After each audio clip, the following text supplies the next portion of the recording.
So yesterday we saw Anushilan Samiti's the Western branch, that is led by Jachendranath Mukherjee. Where did we stop? Bhaga Jatin, sir. Bhaga Jatin. Okay. How he So died Bhaga fighting in Jatin- Odisha. So Bhaga Jatin, he emerged as one among the top revolutionaries, and his what he called link was from Yugantar or Jugantar.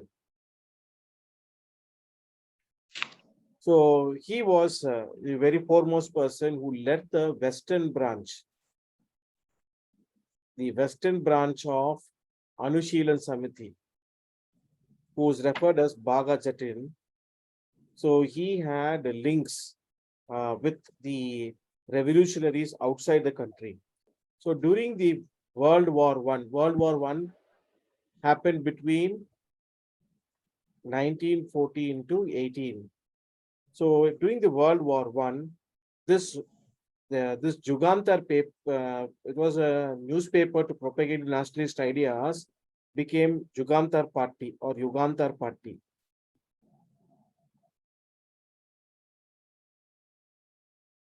Are you able to see what I'm writing?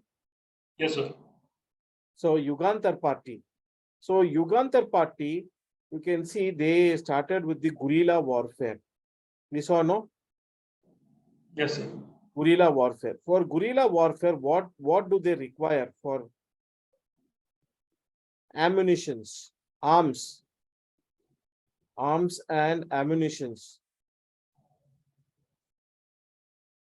So where did they get this ammunition?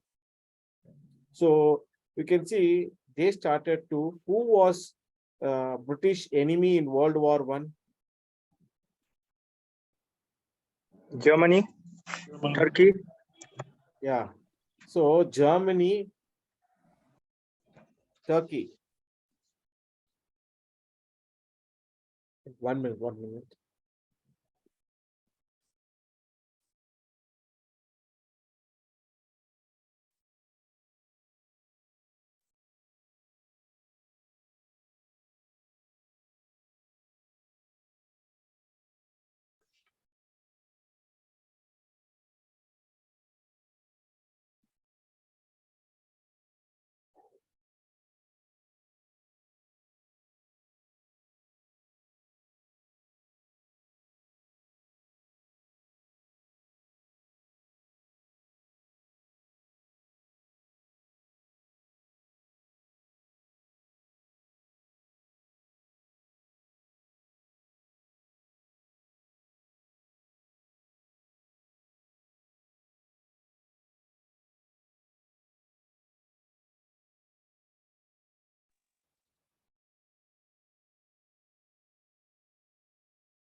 So who was the enemy of British? Germany and Turkey and Hungary, they were all there in one group.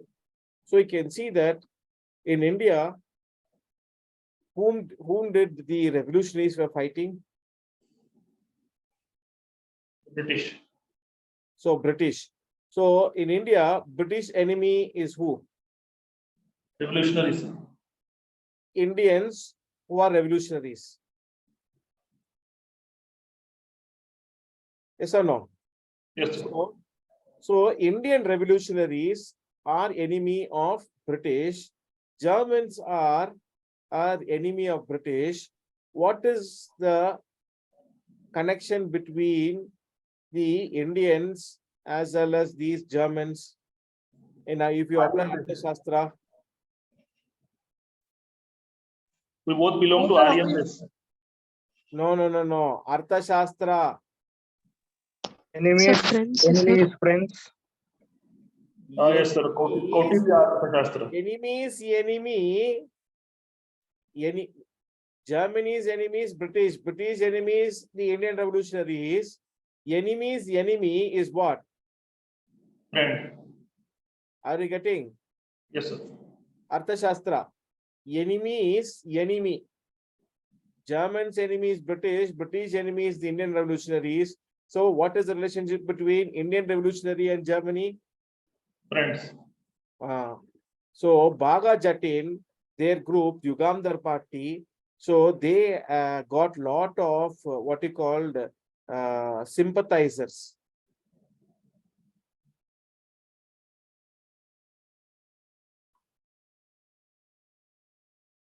That sympathizers who were very much unhappy how India have been targeted by the British, how they have made India a milch cow.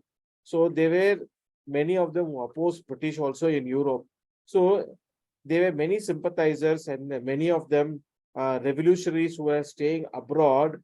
They also were very much supporting the import of German arms, particularly German arms. You can see they were bringing. So there was a German plot where the ambassador of German was plotting, was giving the revolutionaries to fight the British in India during the World War I. And that is asked in UPSC. And that is called as Zimmermann Plague. What is the Zimmermann Plague? Have you heard this? No, sir. No, sir. Yeah, it is called as Zimmermann Plan. Zimmermann was the ambassador of Germany, foreign ambassador who's there, foreign minister. He wanted to support this anti-British, anti-colonial settlements.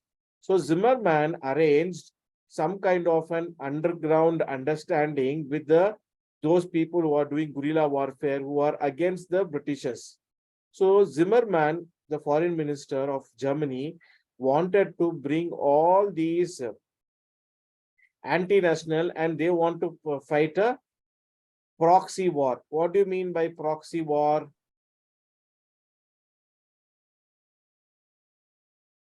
What do you mean by proxy war? That they will not directly. So you can see Russia.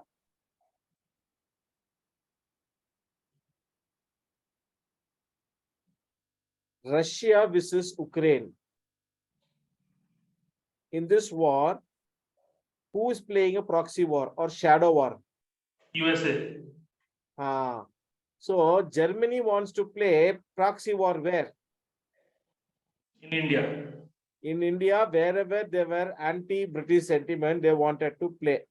So that is why they were playing for what? Proxy war.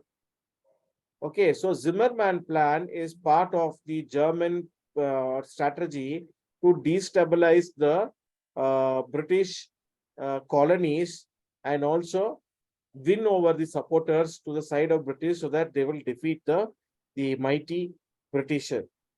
So Jugamdar Party, they raised funds and they raised funds particularly for what purpose? They wanted to buy arms, ammunitions, and also they wanted to sustain this armed rebellion. Moreover, they also did lot of series of dacoities. What do you mean by dacoities?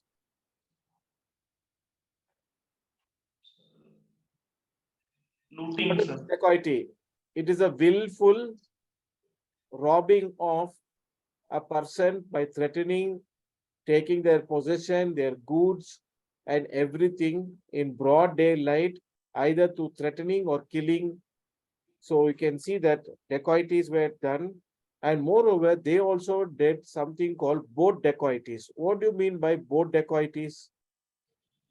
If ships are there, if some mini boats are there, they will go and attack, get all their goods and everything. And this what you call, they wanted to take use all these resources for sustaining sustaining their what we called their attack on the British. So this Zimmerman plan and the support given to the Bhaga Jatin and Anushilan Samiti by the German what we called foreign minister, it is a part of German plot. So it had helped lot of the missionaries. So the Jugantar party was able to do lot of dacoities known as taxi cab dacoities.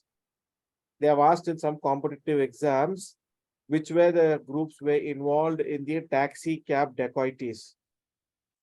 It is the Bhaga Jatin faction of Anusilan Samiti, Western. They involved in the taxi cab dacoities and boat dacoities.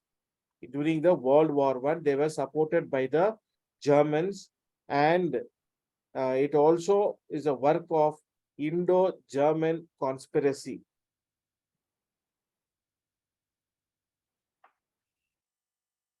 Indo-German conspiracy. So what was the activity of Bhaga Jatin? Bhaga Jatin planned guerrilla force, and this guerrilla force was helpful in fighting the British, as well as raising a lot of what we called anti-British forces within the country, and they wanted to take over with armed rebellion. So as a part of guerrilla warfare, they made Sundarbans, the mangroves in the Bengal, as their hideouts, and they created a lot of terror during the World War I against the British. And they also captured the old Fort St. William, and also mutiny by armed forces. But however, their plans got failed. Why? Plans failed. Why did their plans fail? Because British had superior, what did they have? They had superior army, their superior navy, as well as their spy structure. What is that? Intelligence. British intelligence was good or bad?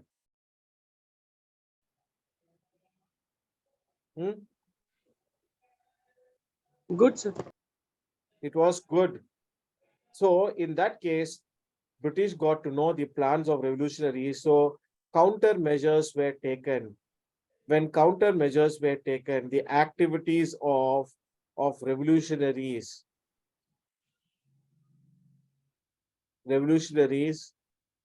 were curtailed. When they curtailed, what happened? Finally, the British was able to put a full stop. And Bhaga Jatin was a very influential revolutionary.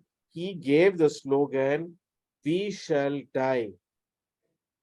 We shall die to awaken the nation." Who gave this slogan? "We shall die to awaken the nation." Bhaga Jatin. Bhaga Jatin. And this was a call which was very popular. And Bhaga Jatin he died fighting the British forces, and he died in Orissa, in the erstwhile Bengal province. Okay. So another important revolutionary during Anushilan Samiti. Yes. Yes, Saurav? I didn't do anything, sir. Sir. Yes. Sir, taxi cab dacoity na enna sir varum? Taxi.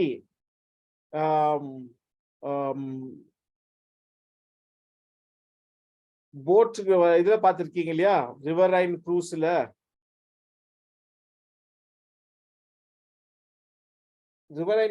வந்துட்டு அதுல இருக்கு இல்லையா நிறைய bots, அது ஒண்ணு. And அதுல ஒரு நிறைய மக்கள் போவாங்க அந்த இடத்துல. So in taxi, in boats, they use as ferries to go to one shore to the other shore.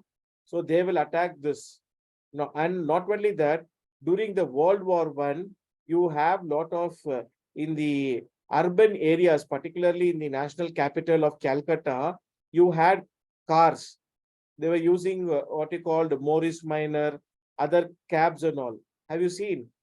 So they were using, who were using? Mostly the Britishers were using, and influential people were using. Okay, so they used to attack these cabs as well as the boats and everywhere. They did dacoity. Vazhipari senjaga.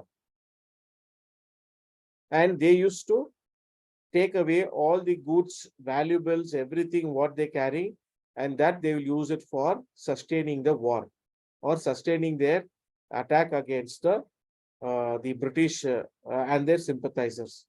Okay. Okay, sir. So Rash Bihari Bose. So Rash Bihari Bose is one among the most dangerous revolutionary. In 1907, he was elected the Congress, Indian National Congress president by the moderate faction. But later he got disillusioned by the activities of moderates and he became a revolutionary terrorist. He joined the western branch of the Anushilan Samiti, and Lala Hardayal, who was there, part of Arya Samaj. Okay. Arya Samaj. Who was part of Arya Samaj? Lala Hardayal. Have you heard? Lala Hardayal. Lala Rajpat Rai. Have you heard? They from Bombay, they shifted the capital of Arya Samaj, which was founded in 1875. They shifted their base to Lahore. Can you remember? Can you recall this? Yes, sir. So this Lala Hardayal is who belonged to the Arya Samaj, and they were what? Liberal group. And they established Dayanand Anglo-Vedic schools. Can you remember? Can you recall that? Yes, sir. Okay. So these people turned revolutionary terrorists, particularly Lala Hardayal, Lala Rajpat Rai, Rash Bihari Bose and all. So we can see that they staged a bomb attack on the Viceroy.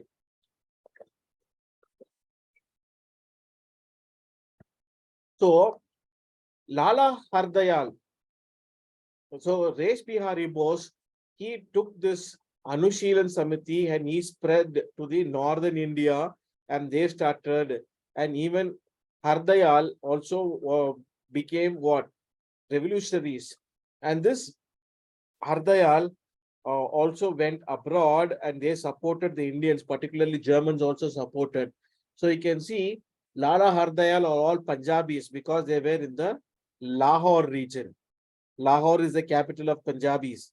So this Rash Bihari Bose, earlier, he had worked as an IFS officer, Indian Forest Institute, Dehradun. And later he was involved in the what we call bombing of 1912 against Viceroy Harding. Who were involved in this Viceroy bombing? One, it was Rash Bihari Bose.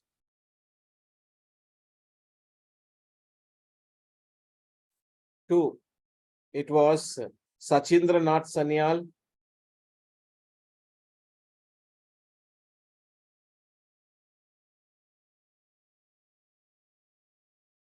Three, Basant Kumar Viswas.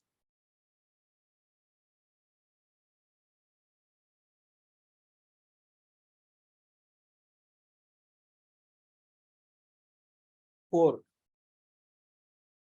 Amir Chand.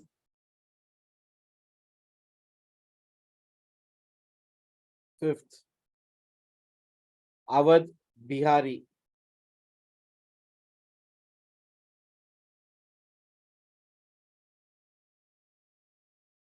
So all these people, were the one, they all were the Western branch, what he called Anushilan Samiti.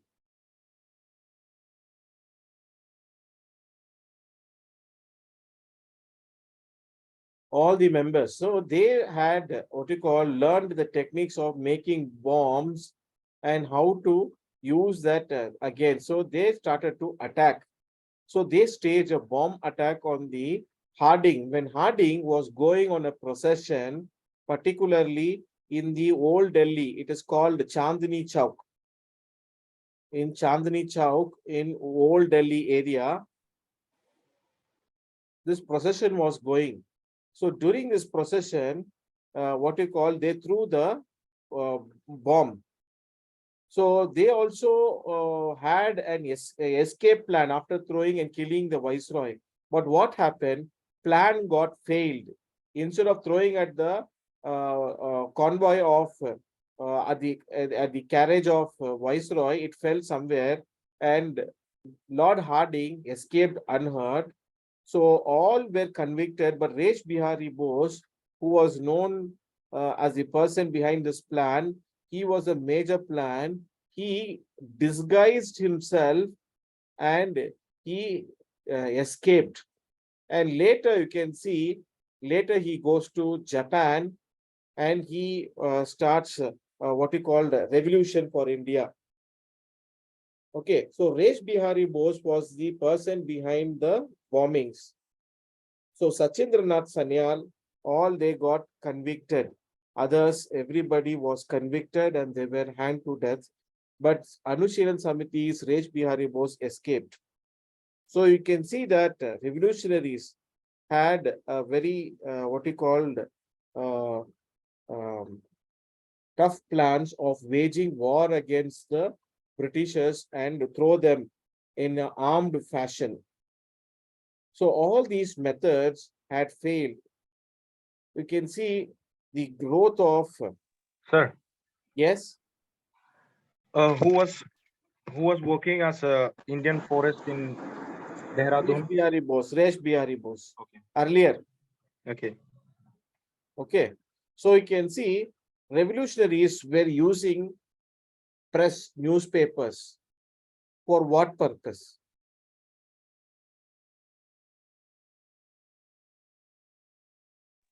What purpose they were using, revolutionaries were using their papers?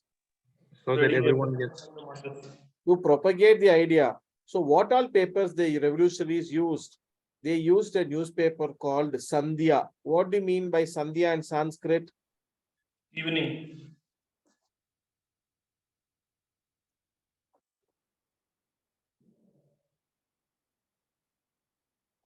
Sandhya means evening. So you can see they used Yugantar, another newspaper, and this was particularly in Bengal. Third, they used Kal. Kal means what? Dark. No, that is Kala. Kal in Hindi means what? Time. It can be used as yesterday or today. Yesterday or tomorrow, sir. So you can use it in two. You can use it for yesterday, or you can use the same word for tomorrow. Yes or no? It depends on the context, how we are using.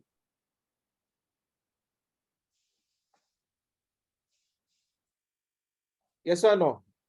Yes. So we can see the revolutionaries used these newspaper for a better tomorrow. They propagated the ideas of the revolutionaries, and they wanted to create British terror so that India will be liberated in an armed fashion.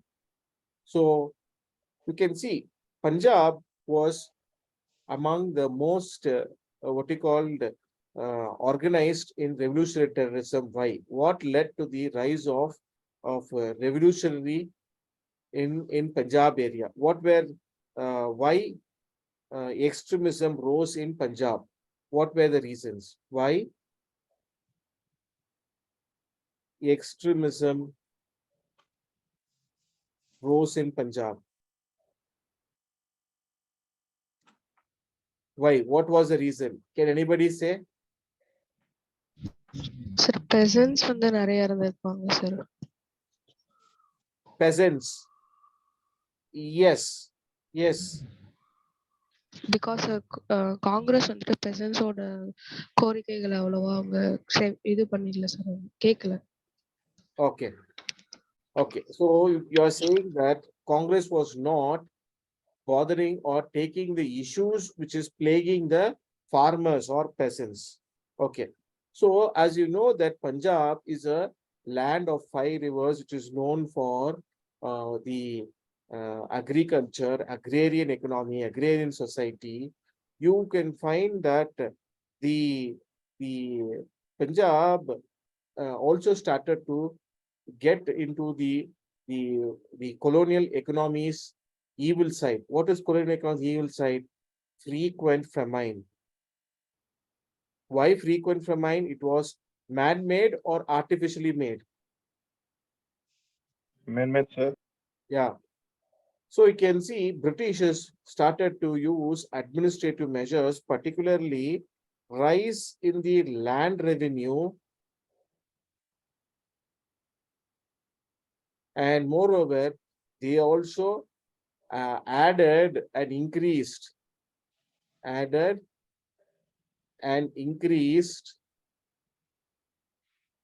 irrigation tax. Why they added an increase? Because Punjab was known for what? Land of rivers. Yes or no?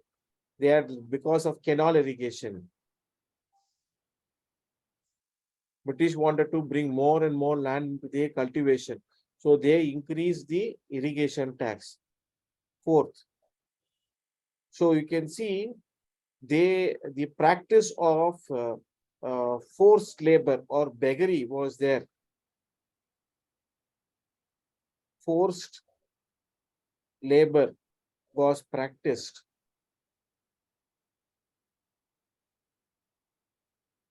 Fifth, the division of Bengal, the events which led to the particularly events in Bengal,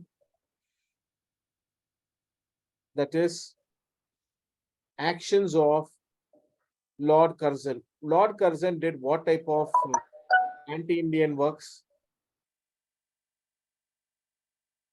What did he do? Sir, division. He played the divide and rule. He brought what? Revolutionaries and anarchical crimes. So you can see that he brought what we called the Calcutta Corporation Act.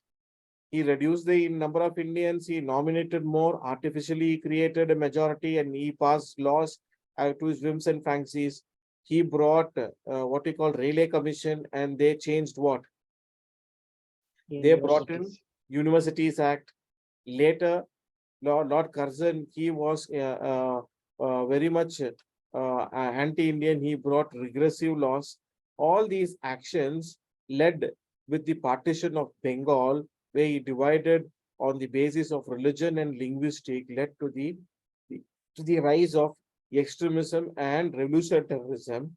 And the revolutionary terrorism also reached Punjab, where it rose because on the background of frequent famines, because of British issues and their policies led to the frequent famine. Second, their British administrative system, which they frequently raised the land revenue and irrigation tax for the benefit of the government. But now peasants are what? In a disadvantaged position. They were exploited. And British also used to force labor on the people of Bengal, particularly on people of Punjab. They were forced labor was introduced as a mark of punishment or to pay the dues.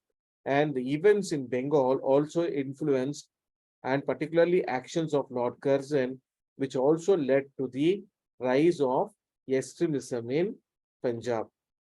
Are you getting? Yes, sir. Okay. So Lala Rajpat Rai, during this era, Lala Rajpat Rai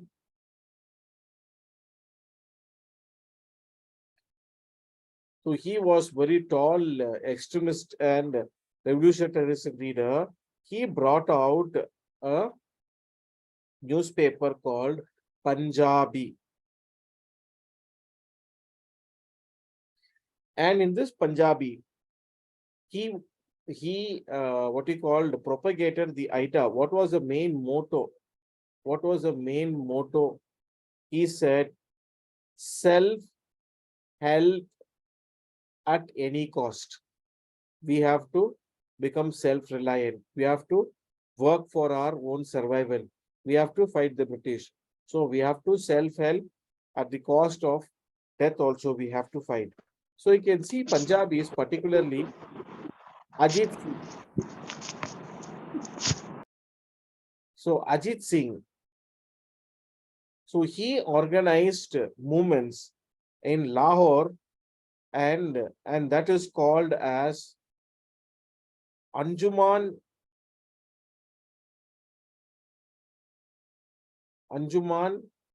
e Mohisban e Watan. This was the slogan, Anjuman e Mohisban e Watan. This was organized by Ajit Singh, and their agenda was to make India self-reliant and also become Swadeshi and produce. So this was the main agenda which the Punjabis were propagating. At any cost, we have to help ourselves. Nobody will help us. So they started. So Ajit Singh also started a journal called Bharat Mata. They have asked in competitive exams. So Bharat Mata, to propagate this self-help, about self-reliance, about Swadeshi and other things in the Bharat Mata journal, and Ajit Singh organized the Anjuman e Mohisban e Watan. So later you can see in the later the part of revolutionaries, particularly Aga Haidar, Syed Haidar Raza,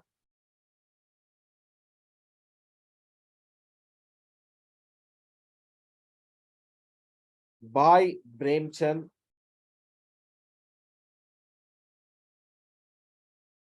Bhai Parmanand,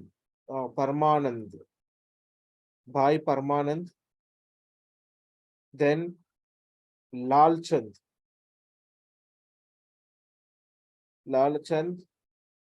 who's also called as Falak, and this person was a radical Urdu poet.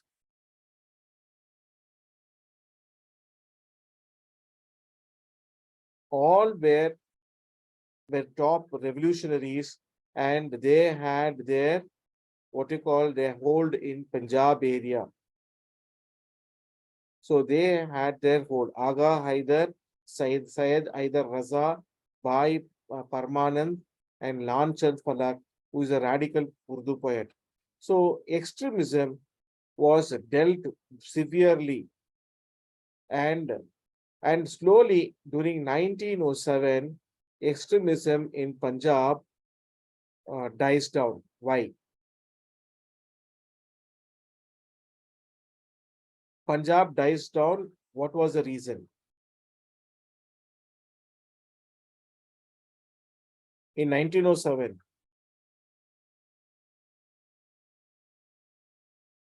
what happened? Did Bengal huh? Bengal partition அங்க போனதால அங்க கொஞ்சம் பீக்ல இருந்துச்சு. No, Bengal partition happened in 1905. I am asking a question. In 1907, the revolutionary terrorism which was there in Bengal slowly it is dying down. Why? What was the reason that slowly it is losing its steam? It was a big revolution. You can see Lala Rajpat Rai, Ajit Singh, Lala Hardayal, all these Punjabis along with Aga Haidar, Syed Haidar Raza, Bhai Paramanand, Lal Chand Falak.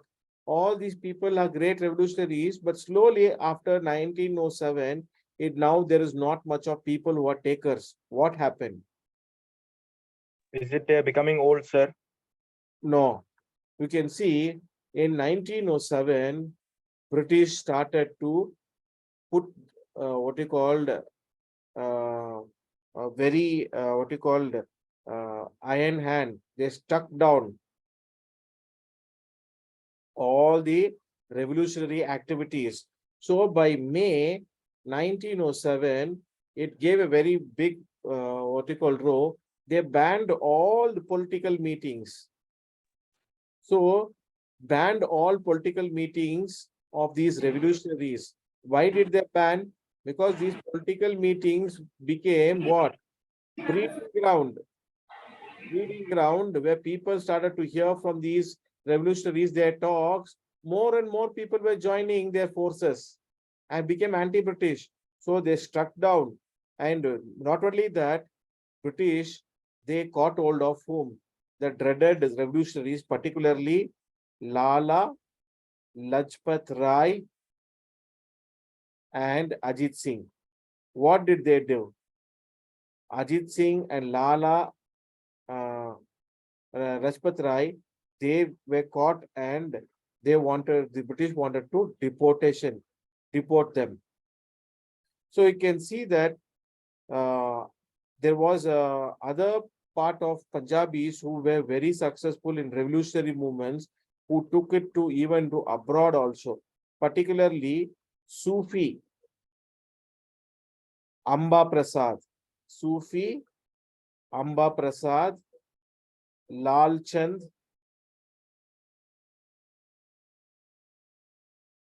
Bhai Parmanand,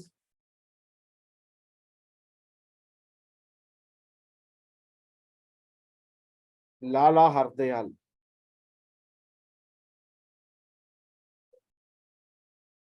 So they developed themselves into full-scale revolutionaries. And they had this idea of overthrowing the British in an armed manner. So they were devising plans, strategies, how we can, what you called, defeat. So Rash Bihari Bose, who got escaped from this Lord Harding's bombing, who had planned, who escaped himself as disguised, was involved in Gadar Revolution.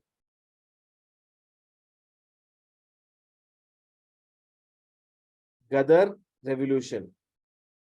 So who it was involved in Gadar Revolution?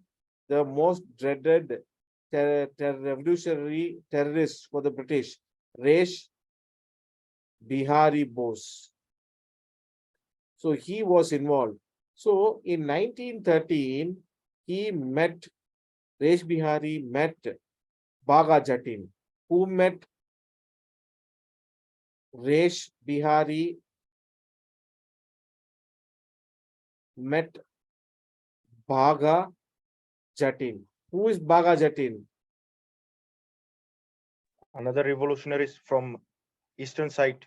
Yeah. From So Anushaalan Bhaga Jatin Samiti. taken from, he was very much instrumental taking and from Bengal, Anushilan Samiti, and he was in the western side of India, was popularizing this armed rebellion.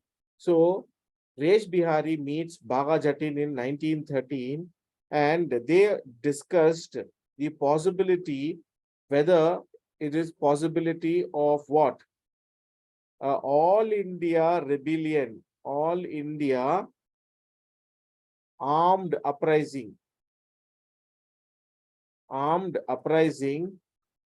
similar on the lines of 1857.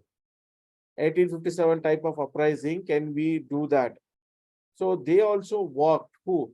Rash Bihari Bose and Bhaga Jatin, they cooperated themselves that we have to liberate India. So, but we can see that they started to plot their plan in Bengal, and they wanted to what we called include from Bengal to Punjab, from the eastern India, eastern to western India. So they wanted to plan an armed rebellion so that British this time will be caught in that rebellion and India will get independence. So you can see that they were planning for a revolution. Then why did this revolution did not take place in a big manner? What happened? What happened? Because British intelligence, they found out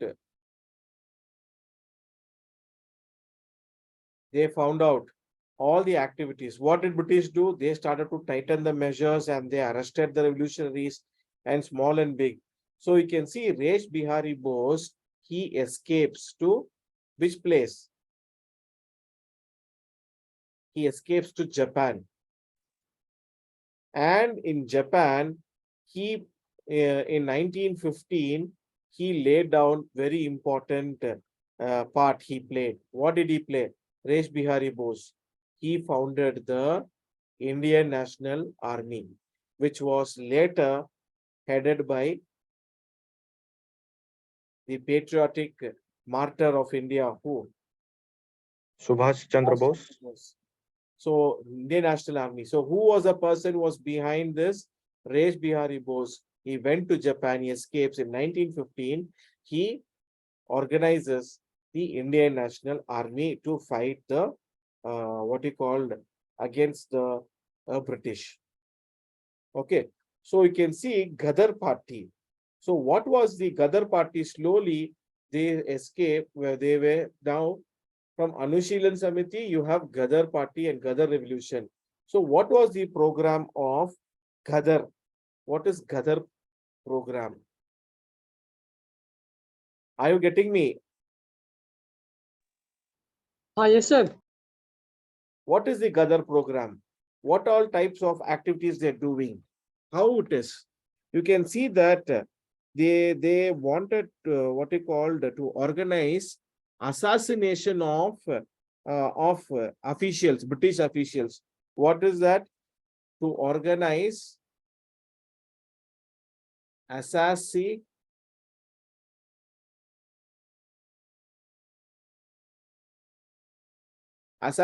of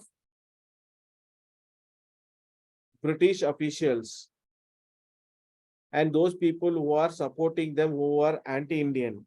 Next, the agenda, the program of Ghadar Party is to publish revolutionary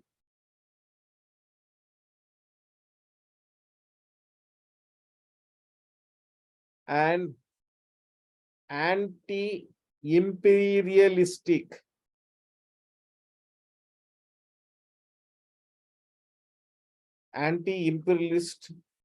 literature.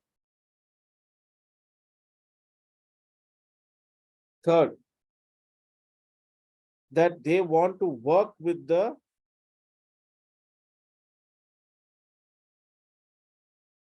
Indian troops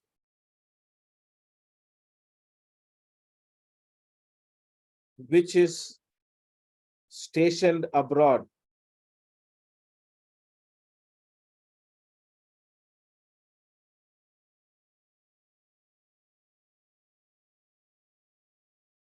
Fourth, they want to procure arms and ammunitions. Fifth, they want to bring a simultaneous revolution in all British colonies. To bring a simultaneous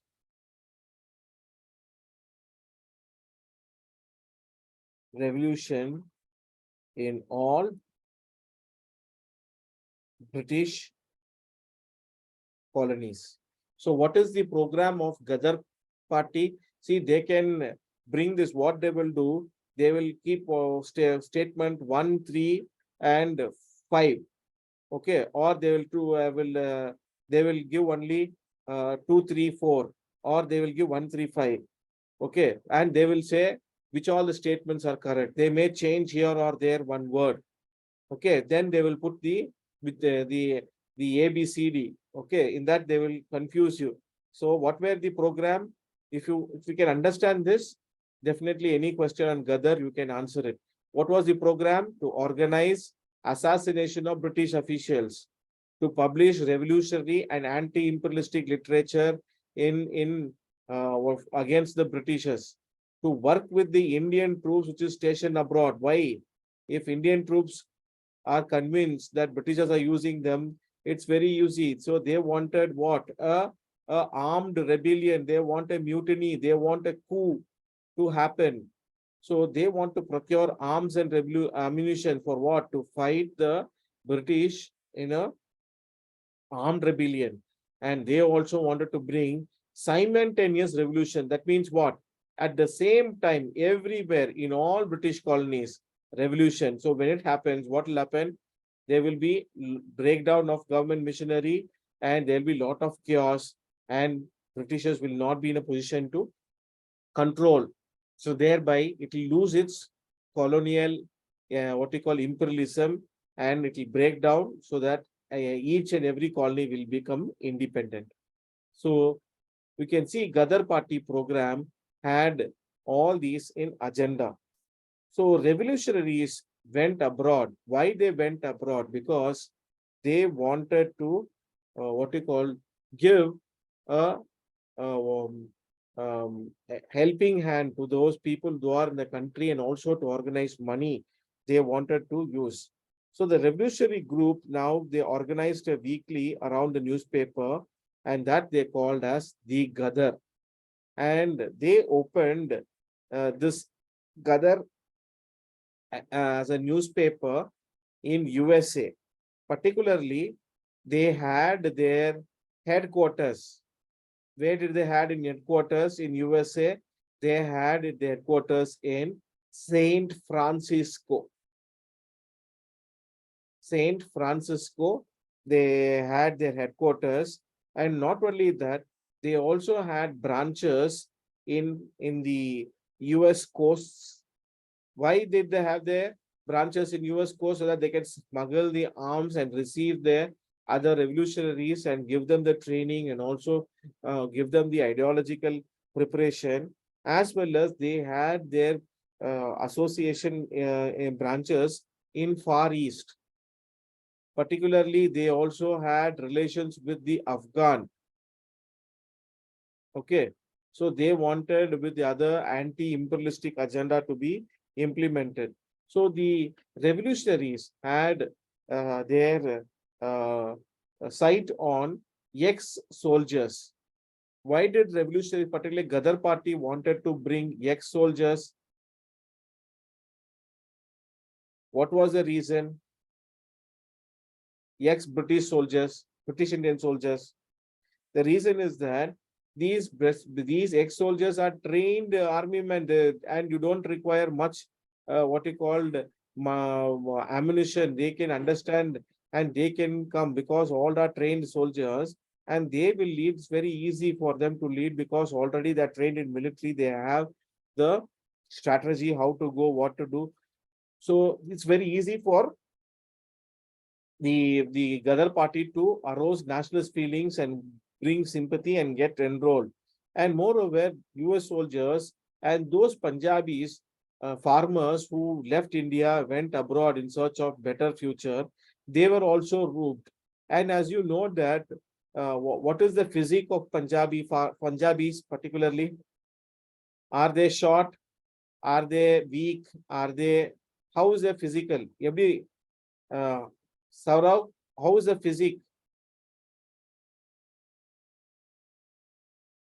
physical appearance of Punjabis? Are they strong or weak? Very Are- robust, strong, sir. Stronger, sir. Why? Because of the terrain, the genealogy they carry, they all are very, very hardworking, and also they are very much what you call dedicated.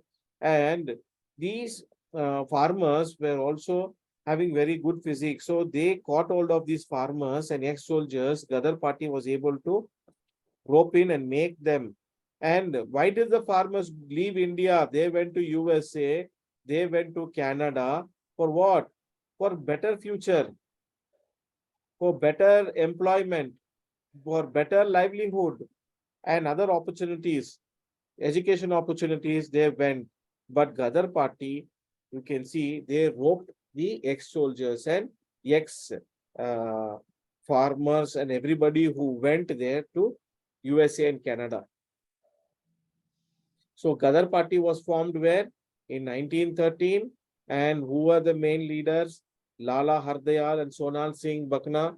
And they had in San Francisco, they agitated an issue that happened is called Komagatta Maru incident. So what is the Komagatta Maru incident?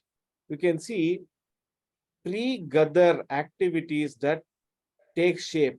Prior to that Ghadar party arrival, you can see many people, soldiers, all were there. They were staying in West, particularly USA and Canada, and farmers also left India to USA and Canada for better opportunities. So the pre-revolutionary activity was carried pre-Ghadar revolutionary activity.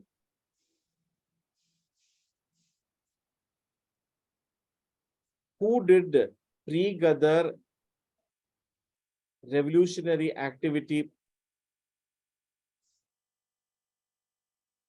prior to Sohan Singh and Halala Hardayal? Who did? So there are people who did, particularly others who joined. Even Lala Hardayal, Sohan Singh were there, but they also were joined by other leaders, particularly Ram Das Puri. They can ask you in mass the following or into questions. So Ram Das Puri, G.D. Kumar, Tarakant Das,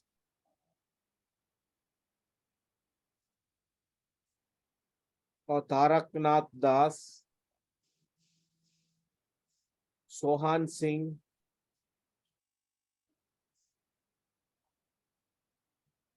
Bakna, and Lala Hardayal. So all these were doing this pre-Ghadar party, and you can see in 1911 they started this pre-Ghadar activity, and later only in 1913 they started the Ghadar party under the leadership of Lala Hardayal and Sohan Singh Bakna. Okay, so you can see the Ghadar party, they also started a place called Swadesh Sevak Home. Why? Where did they started? So they started, what do you mean by Swadesh Sevak Home? So to help whom? To help the Indians who went abroad, who they wanted to and help them and bring them into the mainstream revolutionary movement and freedom movement. So they started the Swadesh Sevak Home in Vancouver in USA. Vancouver, USA. And not only that, in a place called Seattle, USA, the Ghadar party leaders, they also started United India House. What did they start? United India House. Who started?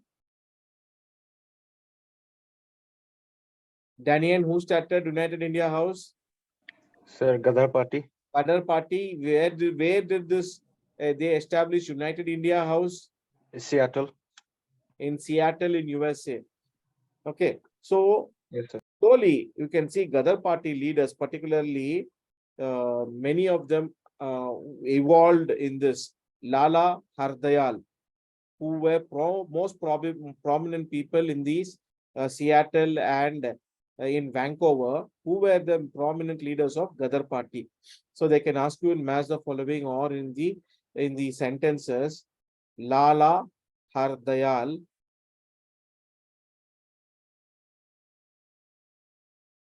second Ramachandra, third Bhagwan Singh,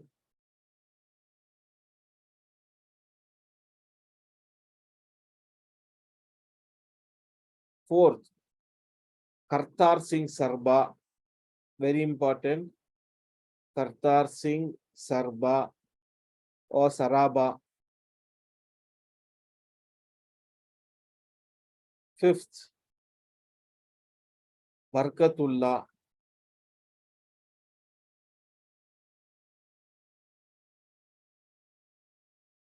And sixth, Bhai Parmanand. All were prominent leaders of the Ghadar party. Okay, so you can see the Komagatta Maru incident taking place. So shall we take a break now here for 5-10 minutes, and then we will see Ghadar party, the Komagatta Maru ship incident, and then we will move into the other incidents. Sir, what is this number 4? Kanthar Singh. Kartar Singh Sarba. Kartar Singh. Singh Saraba. Sarava. He is also a revolutionary terrorist. Who are Sir, there? all these people, they are All involved in Vancouver, Seattle. Seattle, abroad, who all involved. Okay. Abroad. Okay. Yes. And what is this, sir? Number 5, Barakatullah. Barkatullah. Barkatullah. Barkatullah. Okay. Yes. And Bhai Parmanand last. Yes. Thank you, sir. Okay. So we will take a short break and we'll finish this what you call revolutionary terrorism and then go into the Gandhian phase. Okay.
Saurav, able to hear me?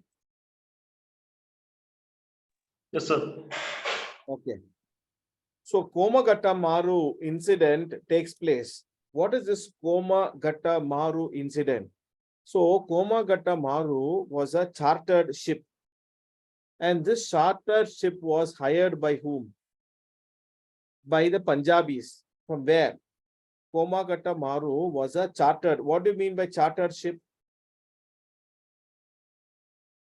Or a ship chartered? From where? So you can see it was a passenger ship. In this passenger ship, it was chartered from where? Chartered from Singapore. From Singapore. From Singapore, they carried Punjabi Sikh people. Punjabi Sikh people, where these people who have already gone earlier, Sikhs went as what? As farmers, they went to USA and Canada. They were having a better lifestyle. So many Punjabis wanted to leave India because of the atrocities of the British, and they wanted to have a better lifestyle, as well as they wanted to safeguard the future of the young children. So Punjabi Sikhs, they hired a chartered ship from Singapore, and they were carrying the Punjabi Sikhs and Sikh religion people and Punjabi Muslims. So the Punjabi Sikhs and Punjabi Muslims, they went and they went from Singapore and encircled, they went to the American continent, they went to Canada. When they went to Canada, you can see the Canadian officials did not let these Punjabi Sikhs and Muslims to to deboard themselves and land in Canada. So what they did not let them, they sent back this ship back to India. So when this ship came back to India, it came and landed in the Bengal region of Calcutta, in the Calcutta ports. The British government tried to detain all the immigrants. They said all of them get down and you have to go back to Punjab. So they wanted to detain them and they wanted to send them back in rails to Punjab. But these people who people who wanted to go to Canada, but they were brought again to Calcutta, and the British is saying that we'll put you back to Punjab. So they resisted. So these immigrants started to do what? They refused. When they refused, there was a scuffle. And in that, in that tussle between the British as well as these immigrants, immigrants were forced to deboard from the ship. So nearly 22 people died. When 22 people died, we can see immigrants had to forcefully get out because 22 people died in this scuffle. So this incident in Komagatta Maru ship in Calcutta, which had earlier gone to Canada and refused and came back to India. So the Gadar party leaders were very much fumed with the 22 people's lives when they died in the scuffle. So they wanted to take revenge, and the inflamed leaders, they wanted to ensure that we should plan and violent attack against whom? Who was planning violent attack against whom? Gadar party leaders Other party. were planning to engage a violent attack against their enemy, the British. And with this violent attack, British should run away from India. This was the agenda. So to fulfill this agenda, which all leaders were deputed by the Gadar party, under whose leadership? So you can see the background of 22 people dying in the Komagatta Maru incident. You can see Gadars were inflamed and they wanted to armed rebellion. They wanted to destroy the British in India. So it all deputed their leaders, particularly Kartar Singh Saraba,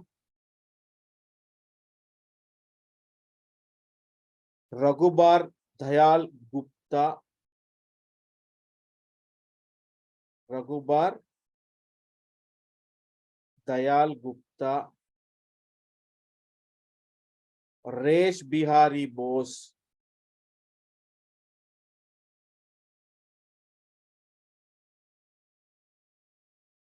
Sachindranath Sanyal,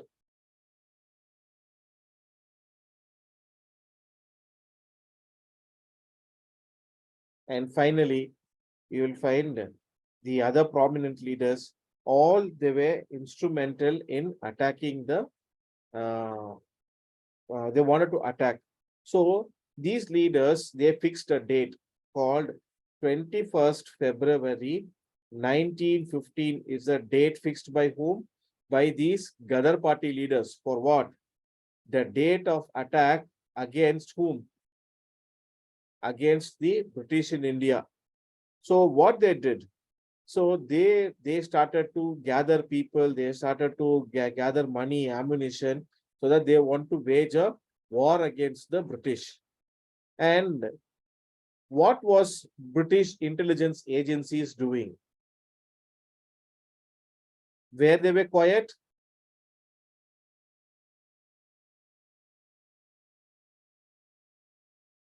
What were the Yes. intelligence agencies doing? So the intelligence agencies got to know this date of attack. When British got to know, what they did, the British became very furious about the attack. And what did they did? They started making preemptive arrests. What is this preemptive arrests? So if you see when Modi comes to Chennai or to Guwahati or to Bangalore or to Bhubaneswar, what they'll do? They will do preemptive arrests. All the rowdies will be rounded, no? Have you seen this? Police. Saurav? Yes, sir. What they will do? All those troublesome, all those have a history of rowdy sheeting or into attack and everything, all will be preemptive arrests will be made, and British police will try to what? Gather some more information if they are trying to attack the very important personalities. If they are involved, immediately they will be arrested and produced in court, and they will be punished, and rigorous imprisonment will be given. Yes or no? Yes, sir.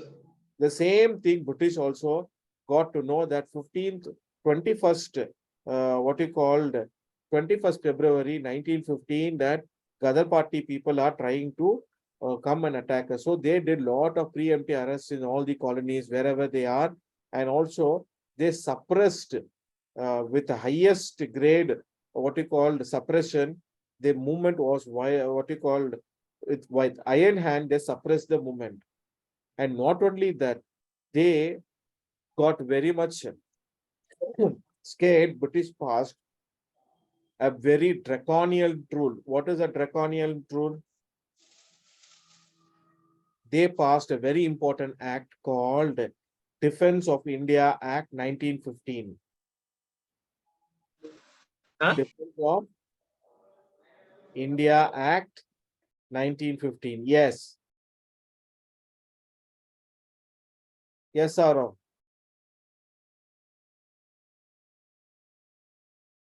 So with this Defense of India Act 1915, British was able to use this draconian tool of Defense of India Act, and they set a counter, and they countered whom? They countered the Gadar party movement. Any doubts? How did British curtail the movement? When they used all regressive laws. They did preemptive arrests. They suppressed the movement. They brought in the Defense of India Act 1915. And with this, the Gadar party movement came. So you can see that the Gadar party also was in connection with whom? With the Germans. The German foreign affairs. they wanted what? They wanted to bring anti-British sentiments. What did they do? The German party. So you can see that the German party, this Gadar party, also other incidents where Anushilan Samiti, they started where? They also started with going to Germany, and Germany is enemy of British in World War I. Yes or no? German is whose enemy? British. British So enemy. British enemy. So in 1915, you can see that Virendra Chattopadhyaya, Bhupendranath Dutta, Lala Hardayal, and others, they were contacted by the German office under the Zimmermann plan. Who were the people? Virendranath Chattopadhyaya, then Bhupendranath Dutta,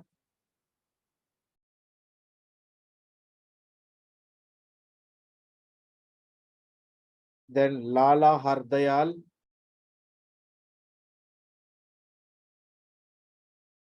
all these were contacted by which office? German Foreign Office. So they wanted to use these people of Anushilan Samiti and into what? Into proxy war against the British. And they were brought into a plan by them. It's called as what? Zimmermann plan. And this, what you called leaders of Anushilan Samiti, they opened what you called the Berlin Committee for Indian Independence. Berlin Committee for Indian Independence 1915. Okay, are you getting? Sarav? Saurav? Yes, sir. Are you getting? Yes, sir. Okay, so you can see that the German committee of the German people, they wanted these revolutionaries into their Zimmermann plan, and later these revolutionaries start Berlin Committee for Indian Independence 1915. And not only that, Resh Bihari Bose, Sachindranath Sanyal, they wanted to what he called uh, fight the Britishers. But due to treachery, British got to know, and Sachindranath Sanyal, Resh Bihari was involved in what? Earlier, they involved in the bombing of Indian Viceroy. Who was Indian Viceroy in Delhi? Harding. Harding, and finally Resh Bihari Bose escaped. He went to Japan, and in Japan he founded what? Indian National Army, and not only that, he also started Indian Independence League in 1942. Later, this Indian National Army was who took the leadership? Subhash Chandra Bose. So Sachindranath Sanyal was deported for life for his activities for revolutionary in India. So he was deported for life. So revolutionaries were from Gadar party, from this mother house called Anushilan Samiti. They were sent to Europe, particularly they were sent to the east, far east called Baghdad. Baghdad is nothing but Babylon or Iraq. They went to Persia or Tehran. They were sent to Istanbul, Constantinople, Turkey. They were sent to Afghan, to Kabul. Who were sent? The revolutionaries. And among the revolutionaries, who are the peoples who helped the Indian troops? Some of the officers who were stationed abroad helped them. Then those prisoners of war, during the war, you have prisoners of war who were caught by other allied nations in Germany. The Germans caught Indians. So those caught Indians were used against the British. So all were used by the revolutionaries to incite anti-British feelings, as well as, and one mission was sent to Kabul, particularly by the revolutionaries. And this mission was under the to Kabul. So mission to Kabul was sent. This is little important. This mission to Kabul was sent, and the crown prince of Kabul was Aman Ullah.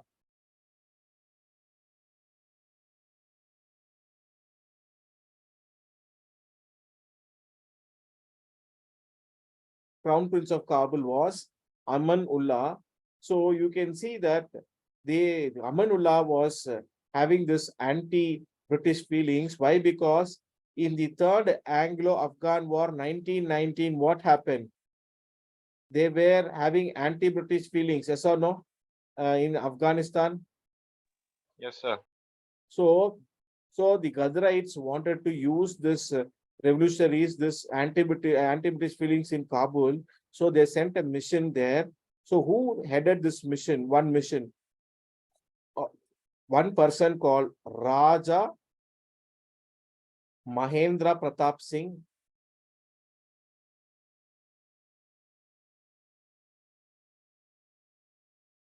Then you have Barkat Ullah.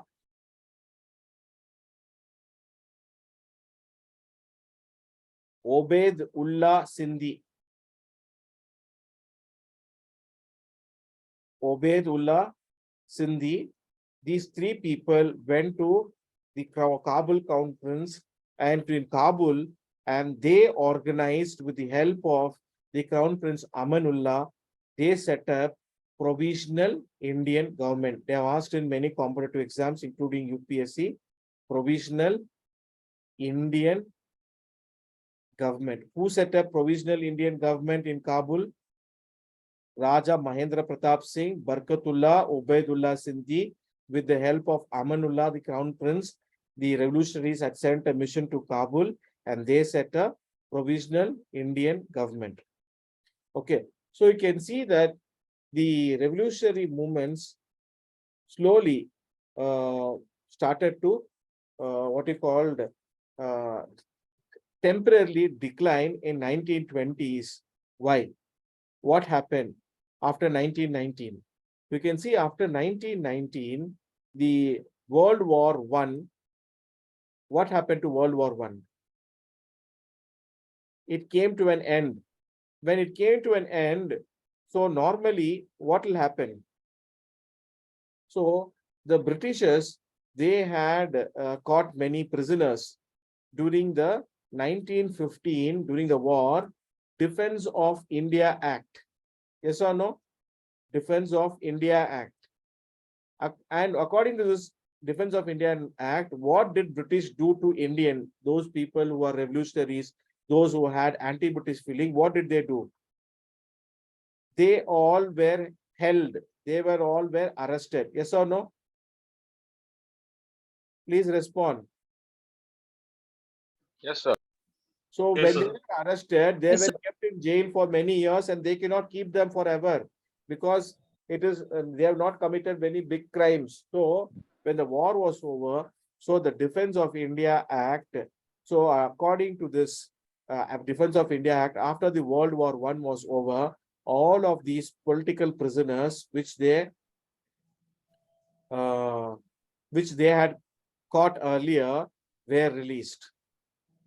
When these political prisoners were released, so you can see that, and moreover, Montagu was the Secretary of State and Cabinet Minister, MP of England. He promised reforms. So he gave one declaration in August 1917. What it is called as? During the World War, it's called as August Declaration. So he said he will give what? Constitutional reforms, autonomy. So moderate faction leaders and extremist faction leaders, which constitutional reform they were more expecting? Legislative. constitutional reform they wanted. What they wanted, which they asked for. What is that? They Autonomy. want representation in the legislature. They want autonomy. They wanted what? Swaraj. Swaraj. So this Swaraj was guaranteed in this August declaration. So you can see that some kind of a reconciliatory measure was done by Lord Montagu. So there was a temporary decline in the revolutionary activities because political prisoners were released. Now slowly British was playing what? They were playing some soft politics. They were released, some concessions were gained, and they said, we will give you, so that they wanted to break the revolutionary movement. And this gave to the rise of whom? Who came into this era in 1918 on the background of this? Gandhi. Huh? Gandhi. Yeah. Gandhiji. Gandhiji was propelled to what he called national movement, and from there you will find a lot of revolution. So in 1920s, in Gandhian era also, revolutionary picked up. Satyendranath Sanyal, who was deported for life, he had founded the HRA, Hindustan Republican Association. So this Hindustan Republican Association, they were involved in very much important what he called revolutionary activities. What was the revolutionary activities they were involved? They were involved in many dacoities. They were involved in the train, what he called robbery. They were involved in bombing in the Central Assembly. So you can see the revolutionary activities slowly started to prop up during the Gandhian era. And this Gandhian era, why did the revolutionary activities picked up in Gandhian era? So during 1919, there was a drop in the revolutionary activity, but during the Gandhian era, Gandhian politics were caught the agenda of the people. But when Gandhiji brought the third mass movement, what was the third mass movement in India? The non-cooperation disobedience movement movement. and Khilafat movement. So this sudden abrupt of Chauri Chaura incident in 1922, what did Gandhiji do? Chauri Chaura incident. Suddenly he withdrew. Yes or no?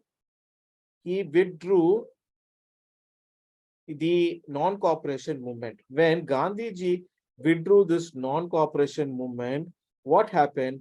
Many nationalists started to question the strategy, and they also questioned non-violent strategy. Who questioned? Many non-violence. So Gandhiji's sudden withdrawal. So when withdrawal was done, people started to get disillusioned. And during this era, what happened? You can see two things rose simultaneously. One, right wing rose. Yes or no?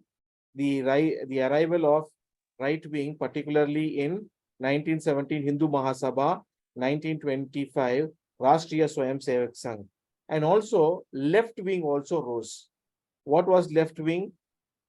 What was left wing? You have this communism, new communism started in India. What was this new communism? Are you able to correlate communism? Yes, sir. Is it from the We can see 1917 Russian Bolshevik Revolution. Okay, Yes, sir. Russian Revolution, which also gave fillip to lot many communist regimes all over the world. So you can see in India, left wing also started. What type of? You have one is Marxism started. Then socialism started.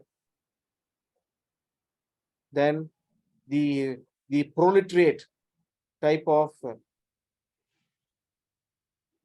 communism started. So what was that? The other side of the coining is that Hindu Mahasabha started. Rashtriya Swayamsevak started. So left wing.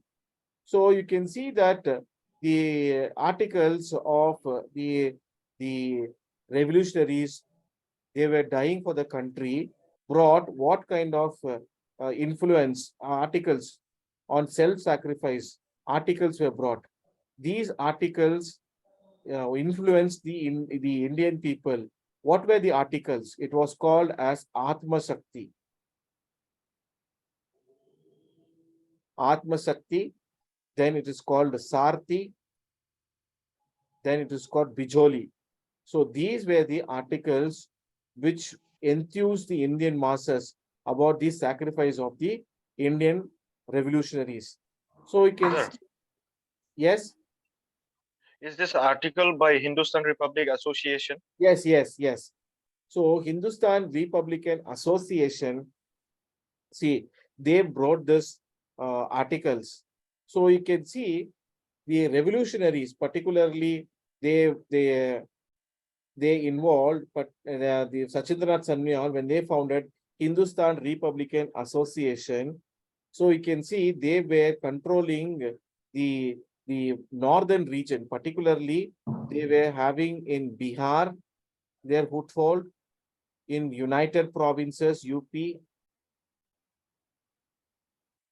and Punjab. So the revolutionaries were having their foothold. So you can see that they started with the Hindustan Republican Association, HRA. This HRA later became Hindustan Socialistic Republican Association. And this HRA was founded in October 1924 in the Awadh province, erstwhile Awadh province, in a place called Kanpur. So this people who were there in behind this Kanpur Hindustan Republican Association is, one was Ram Prasad Bismil. The other person was Jogesh Chandra Chatterjee. Jogesh Chandra Chatterjee. Then Sachindranath Sanyal. So these were the people who were behind this starting of Hindustan Republican Association. So later you can see that the Hindustan Republican Association wanted armed struggle against the British. And this struggle is to overthrow British from India. This was their agenda. So they started to overthrow the colonial government, and this Hindustan Republican Association established Republic of United States of India. They asked in competitive exam, Republic of United States of India. Who established? Established by Hindustan Republic Association. Under the leadership of Ram Prasad Bismil, Jogesh Chandra Chatterjee, Sachindranath Sanyal. Okay, so this association, Hindustan Republican Association, after 1 year, they involved in the Kakori train robbery in 1925. So Kakori train robbery, Hindustan Republican Association was very much involved. The members of HRA wanted to loot the money. So they looted which? They looted the official railway cash. They looted the official railway cash, and this railway cash at a place called Kakori. So this Kakori, the train was moving from what you call towards the Bihar Kakori range to the Lucknow, and Kakori was a place near to Lucknow. They wanted this money badly for the revolutionary activities, to buying arms to fight the guerrilla warfare, as also to fight the Britishers. So Bismil, Ram Prasad Bismil, Asafullah Khan, and Chandrasekhar Azad, all these persons were involved, along with one more personality called Rajendra Lahiri. Rajendra Lahiri, and Roshan Singh. So these were the members who had prominent was Ram Prasad Bismil, Hasanullah Khan, and Chandrasekhar Azad. You can see Chandrasekhar Azad. And along with that, you have Rajendra Lahiri and Roshan Singh was part of this what he called Kakori train robbery, which they looted the official railway cash in near to Lucknow in a place called Kakori to fund their revolutionary activities.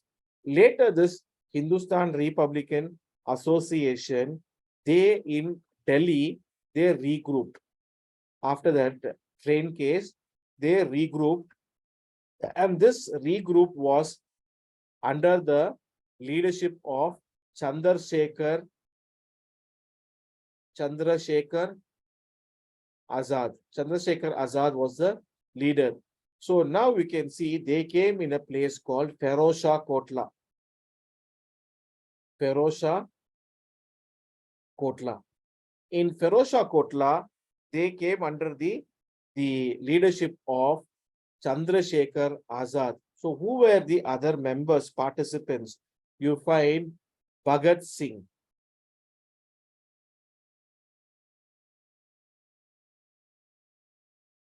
Sukhdev,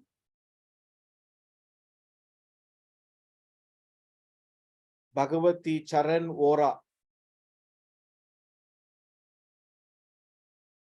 Bhagavati Charan Vora,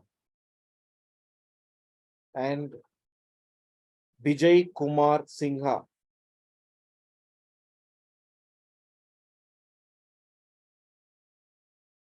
Vijay Kumar Singha and others.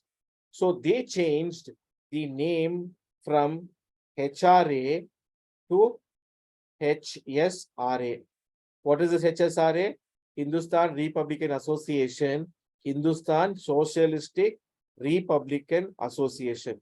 What was their agenda of Bhagat Singh, Sukhdev, Bhagavati Charan Vora, Vijay Kumar Singha? They wanted to work under a collective leadership. Who was the collective leadership? Under the Chandrasekhar Azad collective leadership. And their agenda is what? They adopted socialism as their goal. That every people in this India should have all the facilities and everybody should same the socialistic ideas. So they changed it from